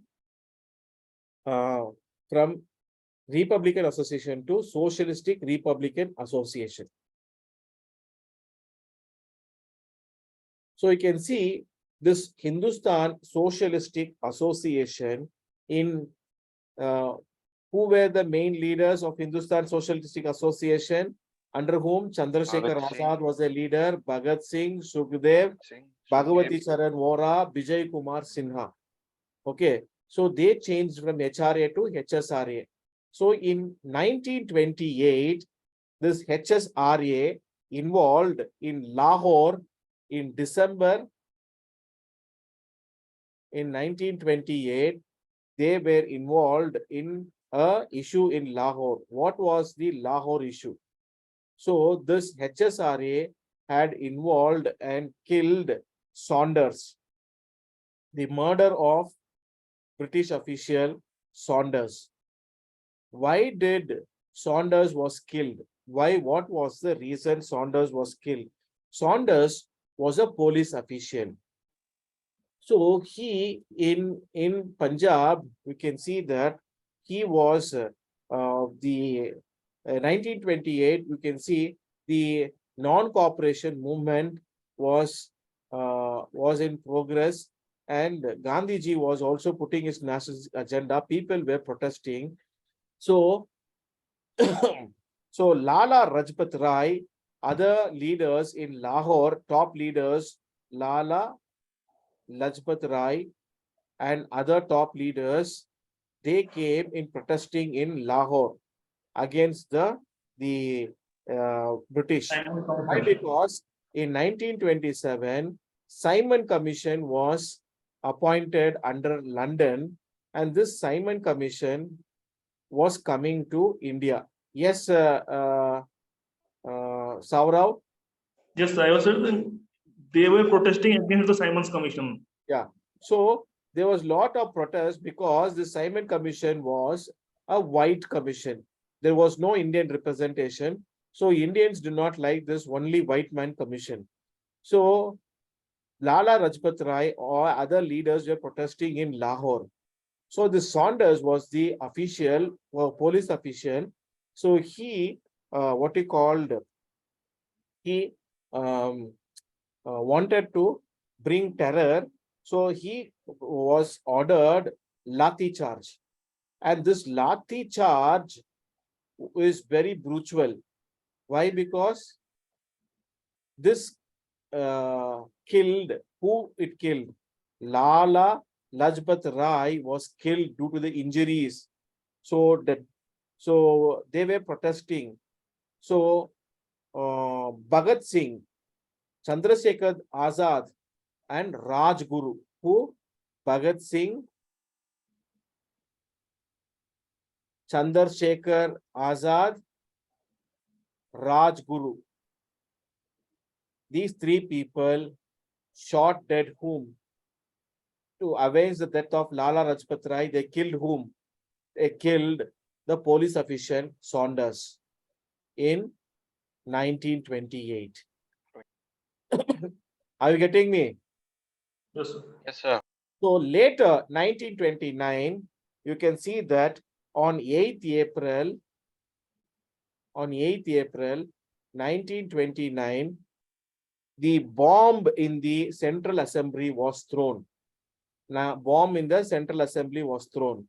Who were involved? You can see that the Bhagat Singh, Batukeshwar Dutta, all these HSRA leaders, they wanted to protest against the British. They were passing many anti-Indian bills. What was the anti-Indian bills? It was called as Public Safety Bill and Trade Disputes Bill. What was the bill they were protesting? And these bills were giving what? It was it was draconian, it was restricting the fundamental rights, and it restricted what? Civil liberties. When civil liberties was restricted, you can see that these young revolutionaries, Batukeshwar Dutta, Bhagat Singh, all they wanted to make the Central Assembly that this is anti-Indian and you have to withdraw. So they planned what you call to throw, and this, they wanted to, what you call, they deliberately they made what? A harmless bomb. So their agenda was to make terror in the mind so that their agenda is cured and they wanted to get arrested. They wanted to become political prisoner. So what happened on 8th April 1929, Batukeshwar Dutta and Bhagat Singh, they came and dropped the bill to make the bomb in the central hall in the Legislative Assembly. In that hall, nobody was injured, but it made loud sound. Their objective was to get arrested, and when they were taken to court, they wanted to use that court in that court space that as a forum to propagate their ideology. What was the ideology? They wanted socialism. They wanted to fight the British and who are oppressive, and they wanted to become political prisoner. But what happened? So they were arrested. Along with that, you can see Bhagat Singh, Rajguru, Sukhdev. So Jatin Das, he led a hunger strike. He died in the prison. And Bhagat Singh, Rajguru, Sukhdev were all convicted for waging war against the nation. And they were put under what? Martial laws, and also against the sedition law. And finally, they were hanged for the charger of murder, but they did not murder. Their agenda was to create fear and also to make the deaf hear about their cry that they were against the Public Safety Bill and Trace Disputes Bill, which restricted civil liberties. Is it clear? Sir, in which year they were hung? In 1929, 1930. Why? Because here Gandhi plays a lot of politics, you'll see. Okay. So you can see revolutionary reader, particularly Bhagat Singh. Bhagat Singh was born in the 1907. So he was born in Punjab. So you can see his father was member, whose Bhagat Singh dad was member of Ghadar party. His father's association with Bhagat Singh dad's association with Ghadar party, what you call, had influenced Bhagat Singh, and Bhagat Singh got disillusioned with whose philosophy? Mahatma Gandhi's philosophy. Okay. So that is why his philosophy of non-violence was not accepted by Bhagat Singh. That is why Gandhi doesn't like Bhagat Singh, because he rejected his philosophy. And after the non-cooperation movement, when it came, suddenly he called off. No, because of that.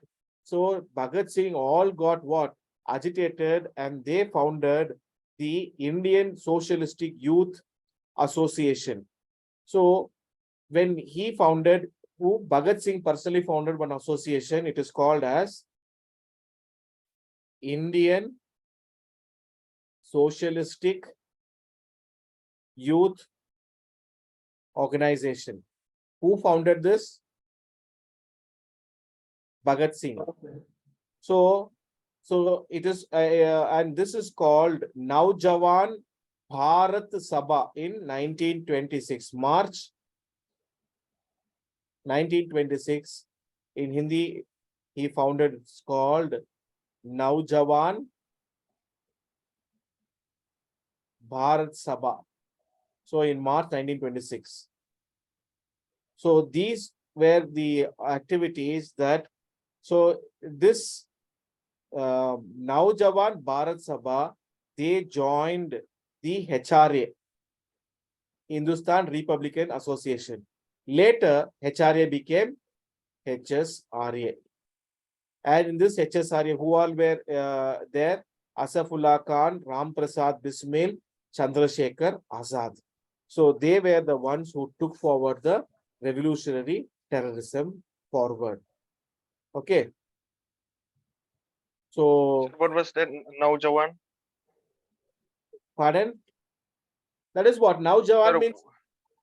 Bharat means no, sir. Sabha means organization. No. I'm just wanting to know, like, it's not clearly seen, like Naujawan Bhagat or Bharat Sabha. Naujawan Bharat Sabha. Naujawan means youth. Bharat means India. Sabha means organization. It is nothing but Indian Socialistic Youth Organization. Okay.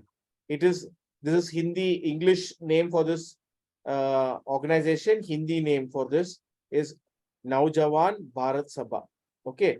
Later, this Naujawan Bharat Sabha joined Hindustan Republican Association, and they changed the name to Hindustan Socialistic Republican Association. And this HSRA was involved in the murder of Saunders, who was a police official who had ordered the lathi charge in the Lahore area, which killed Lala Rajpat Rai. And this HSRA, headed by Bhagat Singh, Raj Guru, Sukhdev, Batukeshwar Dutta, they wanted to throw bomb in the Central Assembly. Okay. Are you clear? Yes. Yes, sir. Okay. So we can see that Bhagat Singh and Batukeshwar Dutta, they wanted to make the deaf ear here. They got arrested.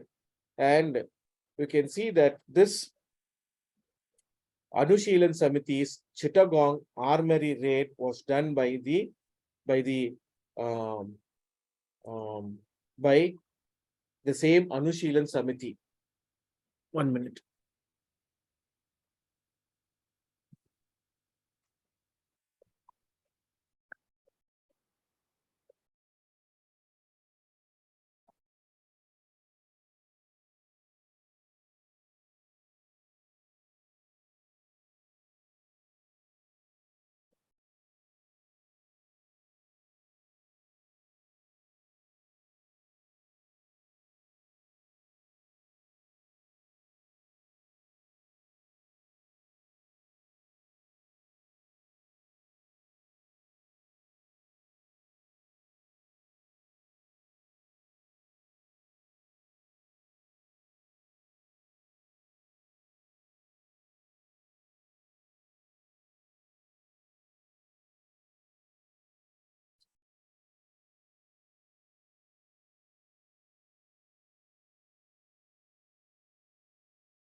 So Surya Sen and his followers were involved in the Chittagong. Where is Chittagong? Chittagong is a very Bangladesh. important port in the eastern sector of the Bangla. In Bangla region, Eastern Bangla region, Chittagong is a very important. So this Anushilan Samiti's followers had in mind to go and fight the what he called the Britishers. So they used the guerrilla warfare. So in guerrilla warfare, they wanted to fight the British.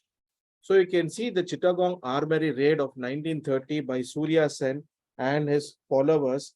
They wanted to go and raise nationalistic slogans. And not only that, they raided this armory. What is armory? Where arms, ammunitions, other what you called bombs are kept by the British. So they raided this and they raised the flag. Surya Sen raised the national flag in this area. And they used this armory raid to fight against the British. But British was much superior in the strategy in military. They were using all the regiments, and Eastern Regiment particularly, they all arrested the Surya Sen, the followers, and later Anushilan Samiti's members who involved in the Chittagong armory raid was killed and executed by the British government for waging war against India. So others, what we call strands of revolutionaries, you can see that revolutionary had their ideological partners. The revolutionary went abroad. Why? Because they wanted to bring out revolutionary literature. Why they wanted to bring revolutionary literature? Because British was putting a lot of restriction. So they wanted this revolutionary, what you call literature to be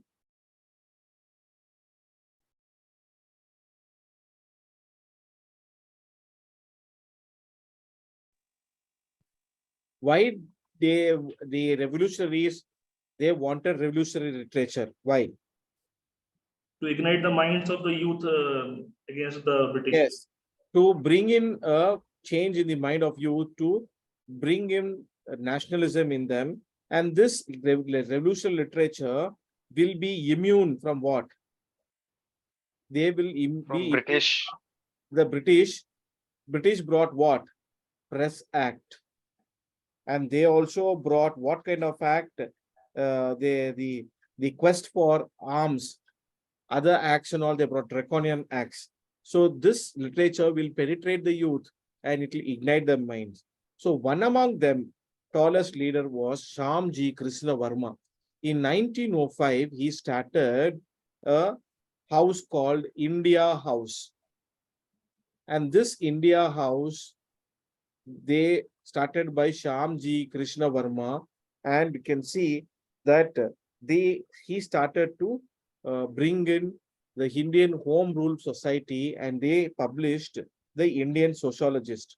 So what was the activity of Shyamji Krishna Varma? Shyamji Krishna Varma was giving scholarship scheme for whom? And this scholarship scheme is for the motivated national youth who wanted to make a difference in the country. They'll come to London for education. Same time, they will take part in what we called anti-British activities. It's a secret society. So the Indian students will come, they will stay in the India House. It's like a hostel, and they will get the food, accommodation. At the same time, they also will get the training to raise nationalistic ideology. And they published a journal called India Sociologist. So the first among members who were associates and disciples of Shyamji Krishna Varma was Vinayak Damodar Savarkar, Lala Hardayal, and Madan Lal Dhingra. This Madan Lal Dhingra was the person who assassinated Curzon Willie in 1909. Okay, so Madan Lal, so assassinated in India office. In the British had India office. There was one official in London in India office in London, and this Curzon Willie was a bureaucrat. So he was planning anti-Indian activities, and so he was killed by whom? By Madan Lal Dhingra. When Curzon Willie was killed, British intelligence agencies started to find out what is the reason, who are the members. Slowly, they had an eye on whom? Eye on the India House. In this India House, it became the what? Breeding ground for revolutionary terrorism. So there, along with Shamji Krishna Verma, there was a woman, Parsi woman called Madam Parsi woman. Her name was Madam Bikaji Kama.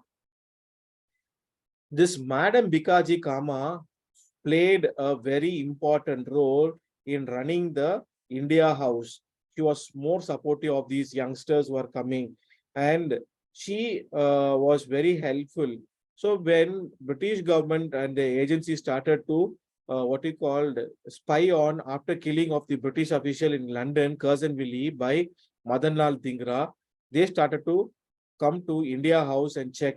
So Samji Krishna Verma and Madam Bikaji Kama, they go to Paris, they relocate to Paris. And from this, they started their activities. And Madam Bikaji Verma, she wrote a newspaper and a journal called Bande Mataram. And this Bande Mataram, and it was brought out by this Parsi lady, Madam Bikaji Kama, and it was operated by Ajit Singh.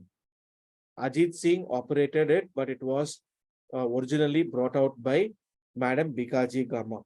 So, and later you can see that from 1909, Virendranath Chattopadhyay, others, all they started revolutionary movement. They were sending to Turkey, to Afghanistan, to Iraq, all places, the revolutionaries.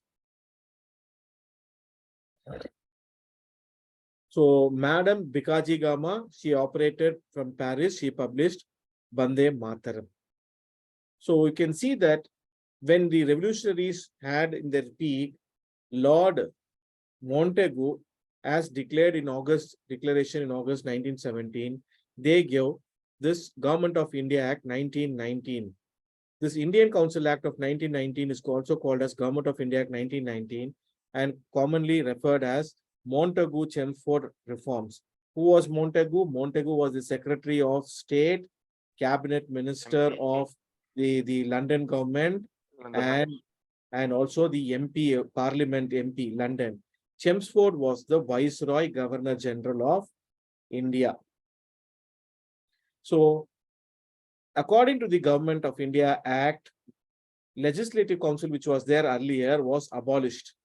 And they started to expand the Executive Council with 3 Executive Council members were added. So E4, E5, E6 were given to Indians, but E1, E2, E3 were British plus Viceroy. Still they had 4:3 ratio. What is 4? 1 Governor General plus 3 Executive is 4, 3 Indians is 3. And according to the Government of India Act, they brought upper house and lower house. In upper house, you have 60 members with 36 elected, 24 nominated. And in the lower house, total we have 144. In this, 104 will be elected to direct election and 40 will be nominated. So you can see that majority members will be chosen by direct election. In provinces, there will be diarchy. What do you mean by diarchy? Both central government and state government, provincial government will legislate. Transferred subjects and reserved subjects, they will legislate, and diarchy was there. But what did Indians ask? For what constitutional reforms did Indians ask? What they were asking? Are they asking any elected representative? What they said? Autonomy. We wanted autonomy. We don't wanted any reform. We wanted autonomy.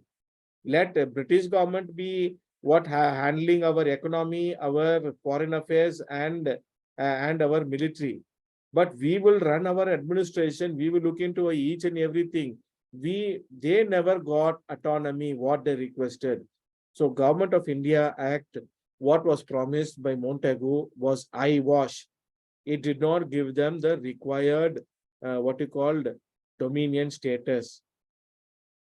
So on background of this, the people started to agitate that Government of India Act 1919 Montagu Chelmsford reforms is not properly given to us. It is against the agenda that you promised us autonomy. There is no autonomy. So 3 commissions were set up to verify what we called as constitutional referral committees.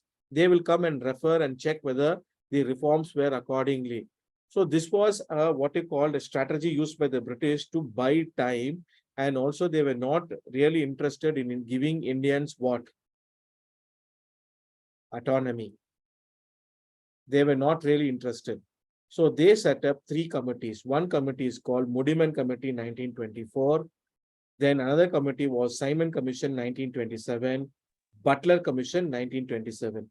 So these 3 committees were set up on background of what? 1919 reforms. Did the reforms give real reforms, or just it was an eyewash? Saurav? I was, sir. So you can see that after the World War I, the revolutionaries, particularly the moderate faction leaders and others, expected British will give us what? A responsible government, which will be autonomy, and we can legislate. So you can see that what government gave, they did not, what you called promise, they did not give. So 3 committees were set up. One was Muddiman Committee, Simon Commission, Butler Commission was set up. So Muddiman Committee of 1927. So you can see Muddiman Committee. Who was Muddiman? Muddiman, Sir Alexander Muddiman, was a Reforms Enquiry Committee chairman. This Reforms Enquiry Committee chairman, they wanted to come to India. So they wanted to check whether the reform given by the government, particularly the British government, legislated a law called Government of India Act 1927. Whether that 1927 Muddiman Government of India Act Montagu Chelmsford reforms has really brought any changes, or it brought any what you called according to the agenda, whether it got any reforms. So you can see that Muddiman Committee had 9 members. In this 9 members, you can find that the members had how many members? So you can see 9 members. Out of 9 members, you have one chairman plus 9 members. In this 9 members, 5 were British, 4 were Indians. So what is the ratio they have in this, including 10 member committee with chairman, 6 were British, 4 were Indians. Who had the majority? 6:4. Who had the majority? British. So British. So Sir Alexander Muddiman, they came and discussed, and Indians, they said that no, reforms did not give us the desired autonomy, what you are promised. We wanted on the same lines of Australia. They are having autonomy. New Zealand having autonomy. But what these fellows said, the British fellows members said, no, time is too short. We have already given. Just only 5 years have passed. Let another 5 years pass, then we will think. It is very short time, we cannot measure it. After 10 years, why? Because 1909, they said after 10 years, we will give you a reform. That is why they brought 1919 Act. So 1919 Act, 10 years, they said 1929.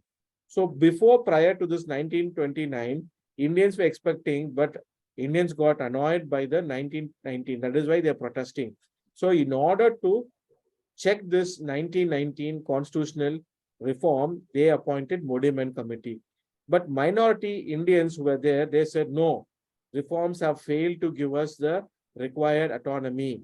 And framing of constitution is required. We want autonomy and India requires a constitution of its own. And that is not given. So Modiman Committee ended with what? Verdict too short to judge. Later you have Simon Commission. So Simon Commission 1929, now it came. So the British government, they wanted to again see whether this constitutional reforms have brought relief to the Indians. And this British government set up Indian Statutory Commission. So all the members were the members of the British Parliament, including 6 members, along with Sir John Simon. So John Simon was heading this Simon Commission. And this Simon Commission came to India to check. So they went back. So they were welcomed by whom? They were welcomed by Ambedkar. They were welcomed by whom? They were welcomed by Justice Party and Tandai Periyar. And other places, Simon Commission got what? Black flag. And what was the slogan that was in air? Simon, go back. What was his slogan? Simon, go back. Simon, go back. So even Simon Commission failed to bring relief to the Indians. They said they went and gave their report, but no constitutional reform was given, no autonomy was given, no setting up of constitutional, committee was set up to frame constitution. Simon Commission did not give. So final commission was politically and socially boycotted by whom? By all major political parties, but it was welcomed by Anglo-Indians. Surprisingly, Anglo-Indians welcomed it, and depressed classes by Ambedkar welcomed it. Tandai Periyar Justice Party welcomed it. Justice Party welcomed it. And Muslim League section, Muslim League was divided in this, and they welcomed the Simon Commission. But other leaders, Hindu Mahasabha, Congress, and others all opposed the Simon Commission. And their slogan was, Simon, go back. So 1930, Simon Commission gave the report. In this report, they rejected the transfer of power at the center to the Indians. It's a big setback. And there's no mention of dominion status and framing of what they said, Autonomy. of dominion status, and also autonomy at provinces. So all these reports were not according to the agenda of the nationalists. So the proposals were rejected by all parties, including Muslim League, including the Indian National Congress. Now Lord Irwin, who was the viceroy, said that round table conference will be the final authority. If we are not agreeing, RTC will be the final, and that will continue, and you have to agree. So round table conference come into this era of behind Simon Commission was rejected by the Indians. So on background this, you have Butler Committee. So Butler Committee was formed called as Indian States Committee. What do you mean by States Committee? The Britishers wanted to play divide and rule, and they were also concerned about the princely states. How many states were there when India got independent? Princely states? 563, sir. 563 states, more than 550 states were there, which did not merge with Indian Union. It was Iron Man of India, Sardar Vallabhbhai Patel, who merged them with the Indian Union. So they wanted to decide what is the status. Why? Because in 1857, these states have stood with us. We followed the policy of subordinate union from 1857. We have to do justice. So Sir Harcourt Butler was the chairman. W.S. Wordsworth, Holdsworth, and S.C. Peel, they came to inquire what will be the relation of these princely states with Britain. will they be transferred into the Indian Union, whether they'll be forcefully transferred or without their will or willingly transferred. Now, they want to play politics. They said, no, Viceroy will be our agent. He will be acting as agent of Britain with respect to the princely states. This was given by whom? By the Butler Committee. So now you can see that British slowly are finding difficult because of the national movement and also Gandhian politics. Now you can see constitutional reforms, what they guaranteed was not coming. So they kept Modiman Committee, Simon Commission, Butler Committee. Nothing could satisfy the needs of the Indian nationalists. So what was the Indian reaction to this? The committees which were set up on the background of Government of India 1919 reforms. All-party conference was set up, and in this all-party conference in May 1928, you can see that they came in a all-party conference in Bombay. Congress session was, Congress had held all-party conference. And a committee was established under the chairmanship of Pandit Motilal Nehru, Subhash Chandra Bose, and Tej Bahadur Sapru. So the three-member committee headed by Motilal Nehru, Pandit Motilal Nehru was the chairman. They laid down the principles of Constitution of India, and they presented their report to the Congress, and that at Lucknow in August 1928. What was that session? In that session, you can see that the Congress came with a report called Nehru Report of 1928. So Nehru, he gave the first thing was that dominion status is the major theme. Why? Because Lord Montagu had promised, but after the World War, you can see they gave 1919 reform, nothing helped. Modiman Committee, Simon Commission, Butler Committee, nothing gave. Thus, so dominion status is the main theme. And we wanted freedom of religion. Anybody can practice, propagate, live their faith. And joint mixed electorates with reservation of seats. If Muslims are there in minority, Hindus are there. Wherever any community is there, we want in reservation of seats, but electorates, every people, community can vote in that.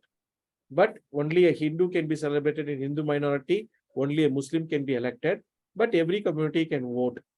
And no seats for Muslims in Punjab and Bengal. This was the big catch which opposed by the Muslim League camp of Muhammad Ali Jinnah.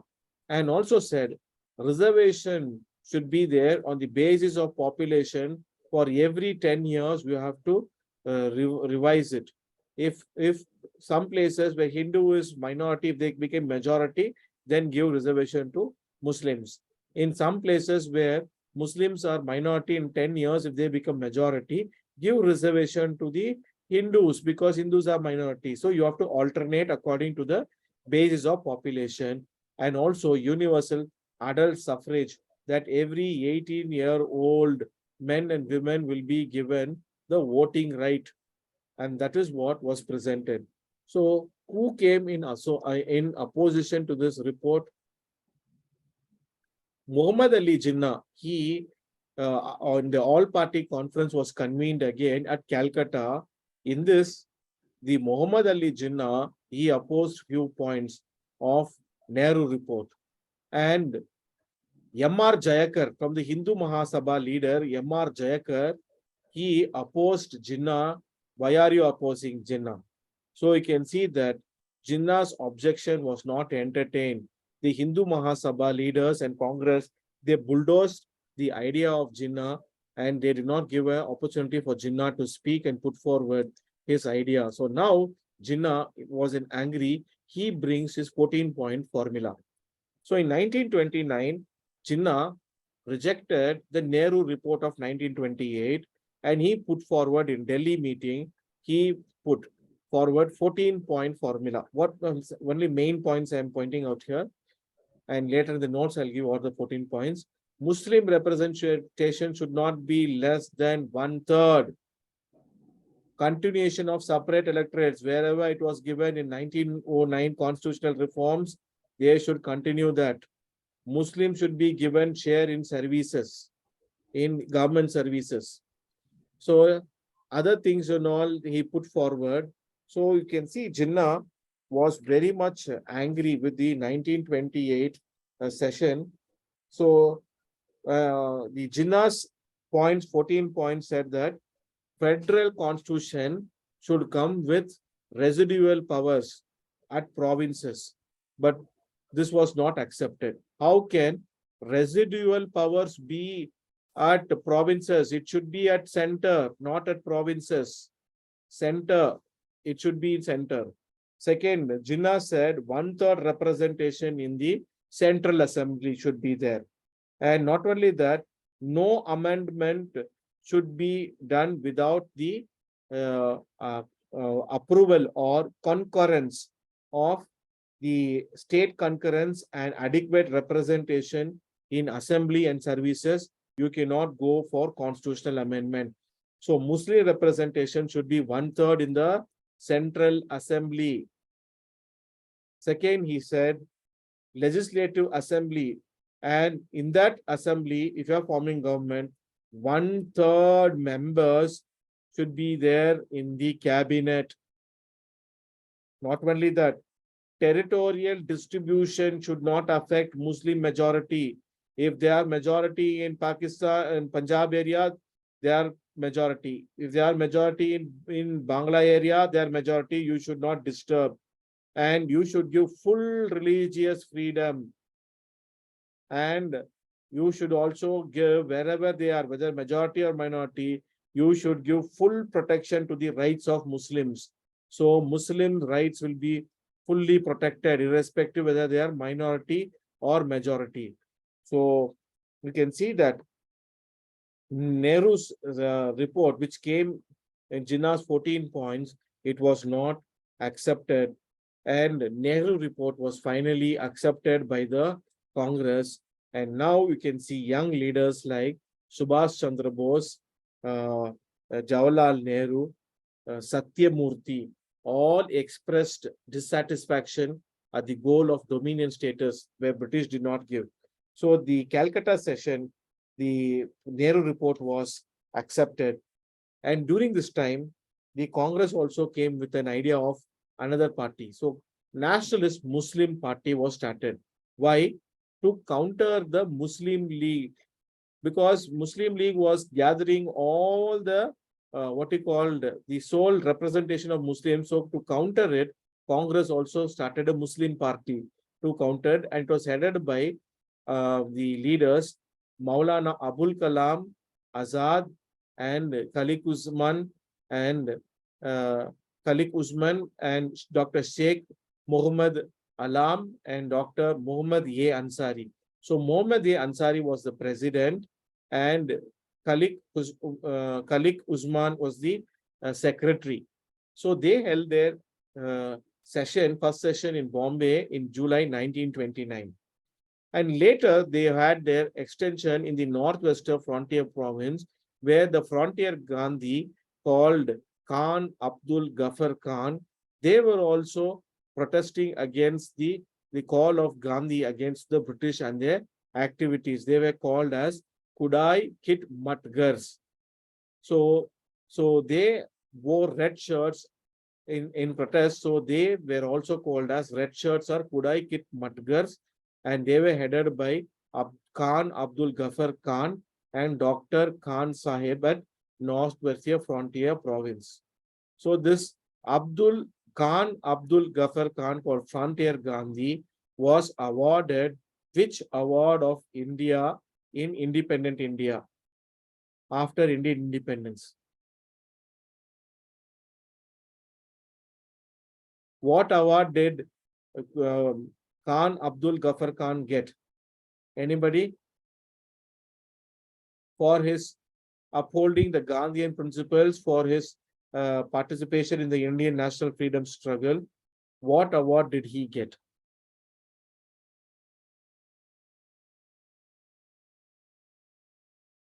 Daniel, Saurav, Yes, sir. What award did Khan Abdul Ghaffar Khan get?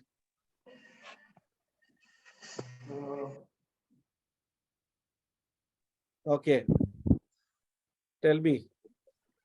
So Yes. he was awarded the India's highest award, civilian award is called as what?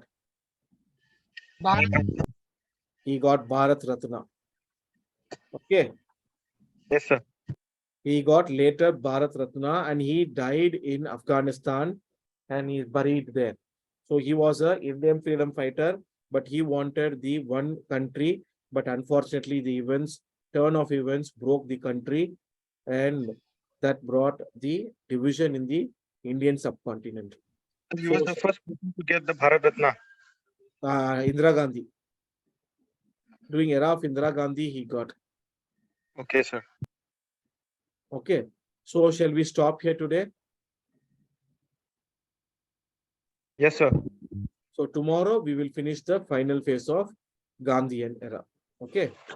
Sir, that Nehru is not Yes, sir. Jawaharlal Nehru, rather it's Motilal Nehru. Jawaharlal Nehru's daddy, Pandit Okay. Motilal Nehru. He is also a Okay. very top lawyer. Okay, sir. Okay. So we will Yes, stop here with this. Okay. So tomorrow. Yeah. Okay. Thank you, sir. Welcome. Thank you, sir. Welcome. Yeah.